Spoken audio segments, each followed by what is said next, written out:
কি Mexico ready তো? তিনবারের বিশ্ব চ্যাম্পিয়ন আর্জেন্টিনার সাথে ম্যাচ খেলার জন্য। আমরা বিশ্বকাপের ফাইনালে হেরেছি বলে ভেবো না যে আমরা দুর্বল হয়ে পড়েছি। আমরা ফিরছি ভয়ঙ্কর রূপ নিয়ে, নতুন ভাবে। আমাদের দলে থাকবে সব সেরা সেরা প্লেয়ার, যাদের সামনে তোমরা টিকতেই পারবে না। আমাদের গোলকিপারে থাকবে বিশ্বসেরা এমিলিয়ানো দিবু মার্টিনেজ। ডিফেন্সে থাকবে Cristian Romero, Leonardo Balerdi, Nahuel Molina আর নিকোলাস তাগলিয়াফিকো।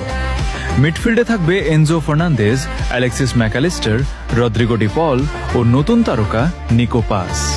আর আক্রমণ ভাগে থাকবে Lionel Messi, Julian Alvarez, Lautaro Martinez আর আলেহান্দ্রো গার্নাচো। তাই মেক্সিকো সত্যি প্রস্তুত তো শক্তিশালী এই দলটার সাথে খেলার জন্য, কারণ এই দল শুধু নামেই বিশ্ব চ্যাম্পিয়ন নয়, মাঠের খেলাতেও সেটা প্রমাণ করতে জানে। তাহলে দেখা হচ্ছে 28 সেপ্টেম্বর। Vamos Argentina.